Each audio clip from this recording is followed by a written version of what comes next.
সকালবেলা রিকু গিয়ে মাছ নিয়ে আসে, আমাকে ফোন করে বলছিল যে মাছ নিয়ে আসি, তো এই কারণে আমি ভাতের সাথে আলুগুলো সিদ্ধ করে নিয়েছি। তো এখন বানাবো আলু দিয়ে মাছের ঝোল, আর অল্প পরিমাণ নিয়ে আসে মাছের তেল, তো সেটা বেগুন আর টমেটো দিয়ে বানাবো। তো হ্যালো এভরিওয়ান, কেমন আছো সবাই? আশা করি সবাই ভালো আছো, তোমাদের ভালোবাসায় আমিও অনেক ভালো আছি। তো সবার প্রথম ভাবছি মাছের তেলটা বানিয়ে নিব, তাহলে সকালের খাবার মাছের তেল দিয়ে খেয়ে নিতে পারবে। তো এই কারণে কড়াই বসিয়ে ওতে দিলাম সর্ষের তেল, তারপর থেতো করা রসুন দিয়ে দিলাম, তারপর কুচি করে রাখা পেঁয়াজগুলো দিয়ে দিলাম। কেটে রাখছিলাম কুচি কুচি করে টমেটো আর তার সাথে বেগুন, এবার সেগুলো একসাথে দিয়ে দিলাম, দিয়ে এবার হালকা পরিমাণ ভেজে নিব।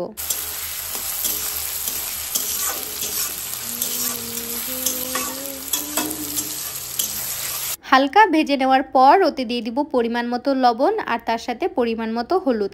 এবার হলুদ লবণ দিয়ে হালকা ভেজে নিয়ে আর যে বাকি মশলাগুলো আছে সেগুলো এবার দিয়ে দিব। জানো, আজ বহুদিন পর এই মাছের তেলটা খাবো, তাও আবার বেগুন দিয়ে। যদিও বেগুন খুব একটা আমার পছন্দ না, তারপরেও আজকে বেগুন দিয়ে মাছের তেল খাওয়ার ভীষণ ইচ্ছা হচ্ছিল। বাড়ির সবাই মাছের তেল খেতে পছন্দ করলেও আমার আর রিকুর খুব একটা পছন্দ না। তবে আজকে টমেটো, বেগুন আর তার সাথে ধনেপাতা দিয়ে ঝাল ঝাল করে বানাবো, গরম ভাতের সাথে ভালো লাগবে খেতে। এবার গুঁড়ো মশলাগুলো দিয়ে দিব, জিরে গুঁড়ো, ধনে গুঁড়ো, শুকনো লঙ্কার গুঁড়ো আর মিট মশলার গুঁড়ো। মশলাগুলো দিয়ে হালকা পরিমাণ ভেজে নিব। ধুয়ে রাখা মাছের তেলটা তারপর এতে দিয়ে দিব।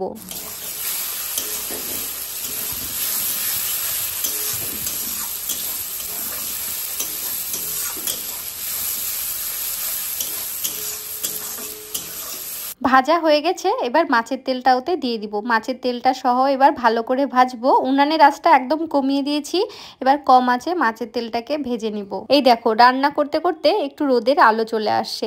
কি আর বলবো, রান্না বসাতে বসাতে আজকে একটু লেট হয়ে গেছে, যার কারণে যে জানলা দিয়ে রোদটা ঢোকে সেই রোদটা দেখা যাচ্ছে, যার কারণে ভিডিওটাও ভালো আসে না। এই কারণে কড়াইটা ট্রান্সফার করলাম ওই উনান থেকে এই উনানে নিয়ে আসলাম। চলো, বেগুন টমেটো দিয়ে মাছের তেলটা তো রান্না হয়ে গেল, এবার ওতে ধনেপাতা দিয়ে নামিয়ে দিব। ভাবছিলাম মাছের ঝোলের রেসিপিটা তোমাদের সাথে শেয়ার করব, কিন্তু দেখো কড়াইতে এখানে রৌদ্র চলে আসছে, যেহেতু পাশে জানলা, এই কারণে। চলো, মাছের ঝোলটার রেসিপিটা শেয়ার করতে পারলাম না তোমাদের সাথে,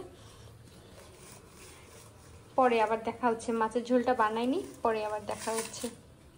এখন বাজে রাত 9টা, আর আমরা তিনজা মিলে রেডি হয়ে গেছি, যাব বাড়ির পাশে বাউল গান হচ্ছে, সেই বাউল গান শুনতে।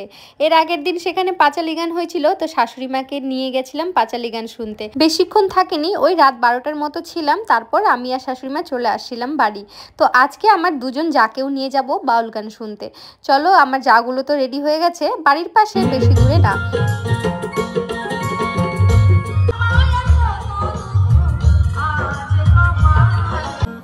স্বার্থ ছাড়া ভালোবাসে শুধু আমার মা।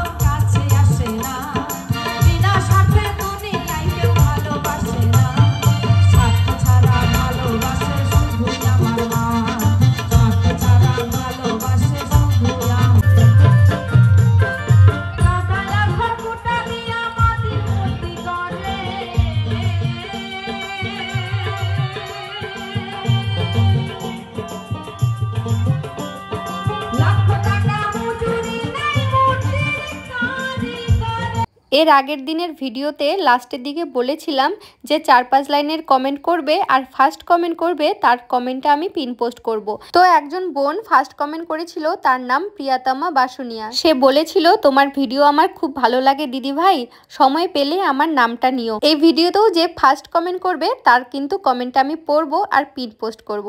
চলো তাহলে আজকে ব্লগটা এখানে শেষ করি। টাটা, ভালো থেকো সবাই।